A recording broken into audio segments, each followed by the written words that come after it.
Alright, welcome back. Hope you're having a good day. This is some sort of a Ficus Benjamina variety. I think at one point I was under the impression it was a Rianne, but I'm not really quite sure. It doesn't matter all that much. One of the small leaf cultivars. I did start this as a root over rock project, or actually, I guess I started it as just a plain cutting. Tried to make a root over rock project out of it. I think the Benjamin varieties are a bad choice for that. They get the big carrot-like roots. And it was really just kind of hideous. So I ended up pulling it off the rock and then putting it in this pot here. It's a little bag pot. I've had it in this pot for about 3.5 years. These pictures are about 3.5 years old. May of 2021 is when these pictures are from. And then of course here it is today. I am going to repot it a little while ago. Over the summer I noticed it hasn't been draining all that great. It's still healthy. I thought I was under the impression I was going to like leave it in here and just let it stay in here for a really long time, but I can actually even see that it's starting to get some roots that are circling, and I can only imagine what it looks like in here. And I see the camera really doesn't quite get the whole angle there. But I do think it'd just be a little bit happier if I give it a little more room to grow. I have, it does have this big chop here, and then I actually did a little experiment with some wedge cutting and trying to get some movement in the trunk. And it turned out decently. I mean, if you go back and look through the playlist, I'll talk about the mistakes I think I made there and everything. But I think at this point, if I did get a little character in it, and the wound there gives a little character too. But I think at this point, if I give it just a lot more room to grow, it'll kind of grow out the defects from the mistakes I made a little bit quicker, and then I can think about maybe getting it in something better. I do think that a bag pot is also a bad idea for ficus with roots as aggressive as this. I'm actually thinking that I have a few microcarpa that might be perfectly suited for this. They might be a little small now, but maybe within a couple years, be able to use this pot again. I'm sure I actually have plenty of trees that are probably about the right size for it, but I want to make sure that they don't have the super aggressive root. The first thing I'm going to do, I have been, since I've had it in this pot and since I gave up on the root over rock project, I've been trying to give it a little bit of a, say character movement, whatever you want to call it, from several chops. There is one here. There's one here on the back side that's not quite as noticeable. And then there's one here. And then up here. And I've just decided the last chop is here. There's quite a bit of growth up there. And since I am planning on repotting it today, I'm going to go ahead and come back past the last one. Just simply because it'll have a little bit less foliage to maintain.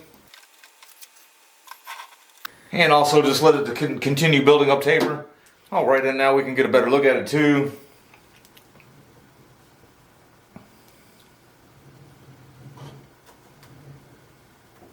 And so the way this pot is shaped, now you can see the pot a little bit better. I have been, kind of thinking that either this would need to be the front or this would need to be the front.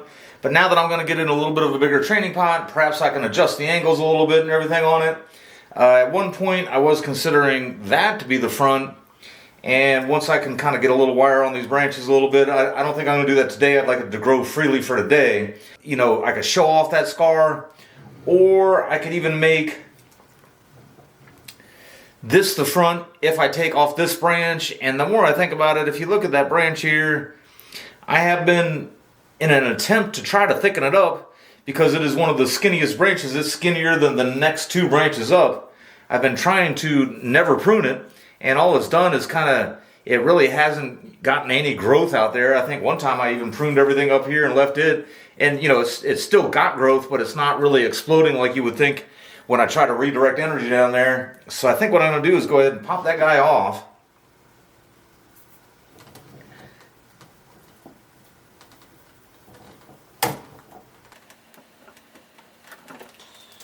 And then I can also just kind of play around with that front a little bit more without that coming straight at you. That's a much smaller wound for it to heal up.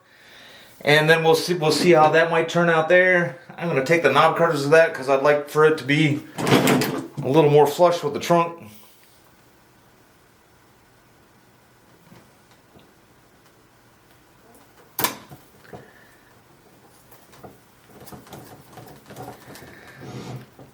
That should do well there, I think.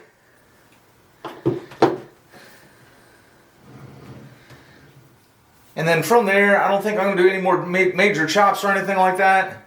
Just going to kind of get in and get all the straight up growth, straight down growth. And this species also does seem to get a lot of growth in the crotches of, the V's of the branches, if you will.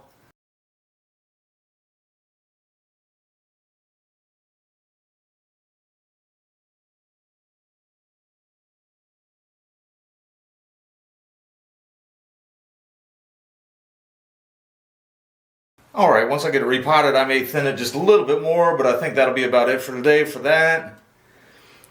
Alright, this tree does have quite a bit of lichen on it. Sometimes I like it, sometimes I don't. I think I'm going to start cleaning it off some of my trees, but at the same time I always hear that it's really good to do it like with a toothbrush and some diluted vinegar, just as long as you protect it going in the soil. Since I'm going to repot this today, I don't even have to worry about that. I'll probably wind up pretty much like bare rooting it, so it won't have any of the vinegar left over or anything. Before I start doing that, just so I can clean this up too, I'm going to hit this with the Dremel real quick. I've tried to do that kind of work on camera, but just can't get quite the right angle, and it's just noisy and the tool's in the way. So I'm going to go ahead and hit that with the Dremel on my knife. Alright, so what I did is I just took the Dremel and I kind of carve out some of the old dead wood where it wasn't callousing over. And then I just take a knife and just kind of freshen up the wound a little bit. That'll cause it to start callousing up even more. You can see just I flatten it out a little bit. Just to get a good idea, there's where that new chop is. That'll be a lot easier to heal over. About a year from now, I'll probably be doing the same thing, just taking out the edge of the callus.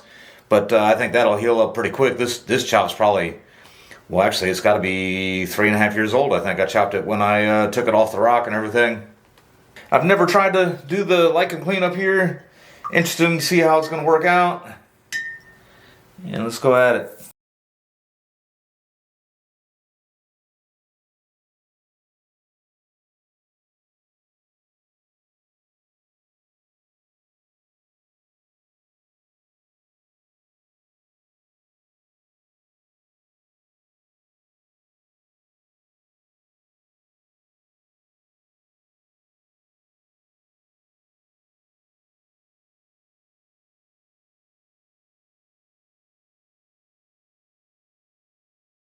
I have not tried to clean lichen off of a trunk for a while, so I don't really have a recent reference to think about whether or not that vinegar really worked well or not. I know the wire brush did. I think I did it without doing too much damage. It looks like as it's kind of drying, this part here is staying kind of clean looking, whereas it dries, this spot up here is looking greener than it was before. I've got butter knives. I've got one of these little shovels from those cheap tools that one company sent me. I don't want to ruin anything good trying to pry it up out of here. I don't know how much of this I'm going to have to edit out. It is going to be take quite a bit of work. I'm just going to go in and get going and try to shut my mouth while I go.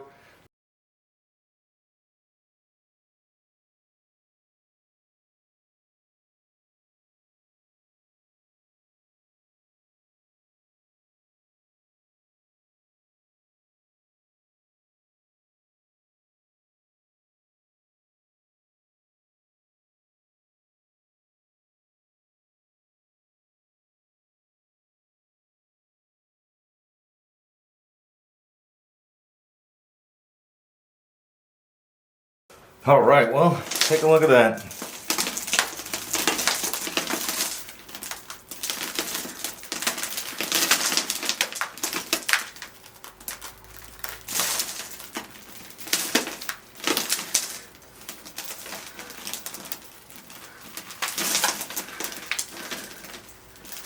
Old enough to where I was still using Windows screen. I don't do that anymore. I think it's a little bit too fine. Well, that certainly contained the roots in there. I actually thought there'd be more kind of carrot-like little curls in there, but there are not.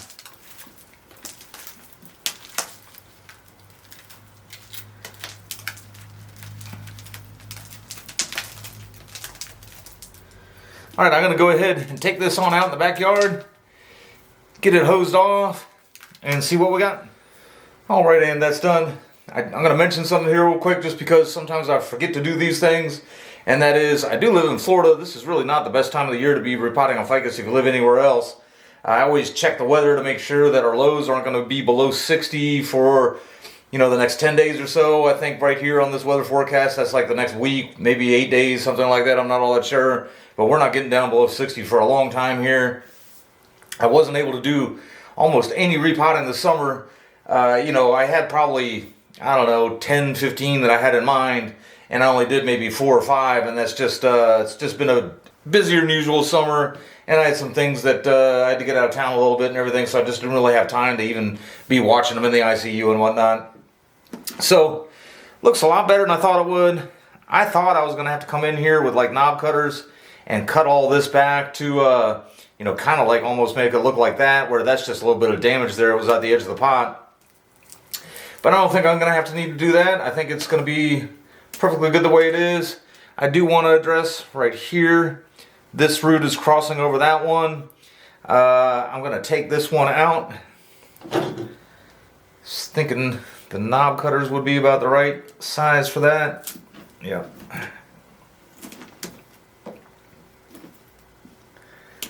That may very well, I just did that with my ginseng ficus a little while ago, so I haven't published that video yet. But that may very well start going some roots out of there. I just hope that it doesn't come up and over the other one again. And then a couple of these other ones I saw just a minute ago. This one kind of looks like it was probably damaged from the edge of that bag pot.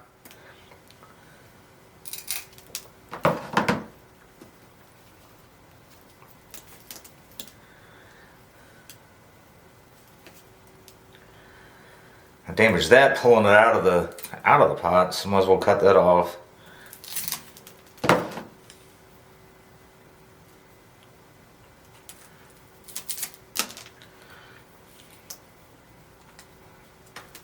That's actually what I thought I was going to have to do with this whole thing. But I think the visible stuff is good enough for now. I was going to put it in this training pot here, but I would have, it's just really barely big enough for it. It would have been, plenty deep enough, and this thing really is the other one's a little bit deeper too, so it should be fine.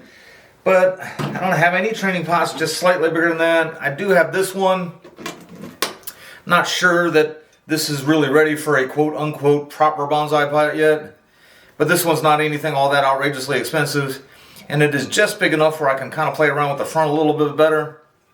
And everything else that I have, as far as anything that's like a pure training pot without a glaze on it or anything, is just way too big, and it would be just silver potted. I don't want to do that. So I am rethinking here about the front. I'm going to try to pot it about like that. I can use that front for the wound, and then, since it's not in here yet, I can just turn the tree around. And then this could also be the front if I just want the smaller wound that I was talking about earlier. Alright, just about ready to go.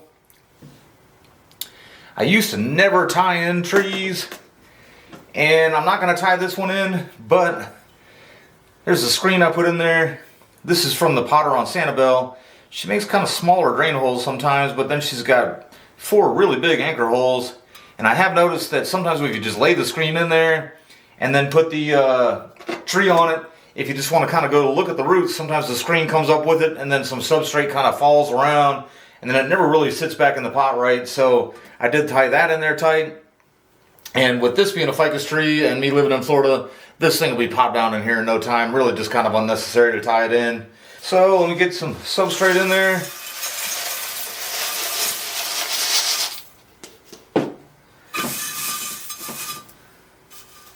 This tree really should enjoy having a little deeper pot for a little while. Other thing with me turning the Nabari too, hopefully maybe it'll cause some spread out that way, and then it'll be even more natural to have those other 2 fronts. All right.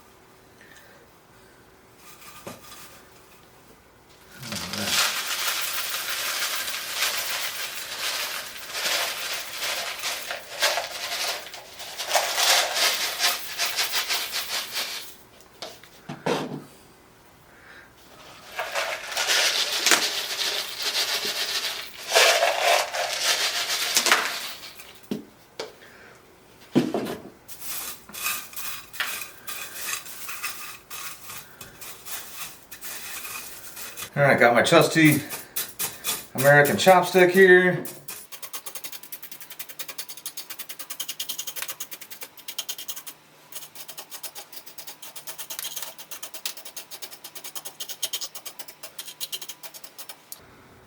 Alright, and there we have it. This really should put on a really good growth spurt.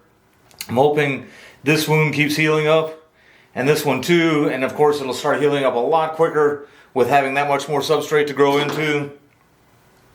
If I decide I want to use the scars as features, this would be the front. And if I decide I want to try to hide the scars, I'll probably go ahead and make this the front. It is looking better, I think, on this side right now. That one scar I made today, that should be fine. The plan is I usually put these out on my lanai for sometimes about a week, sometimes a little less. Lanai gets about maybe 4 hours of sun in the morning, and it's also filtered through the screen. There's no wildlife in there to be kind of like jumping all on it and everything. As soon as I notice some growth, I'll go ahead and put it out in the sun.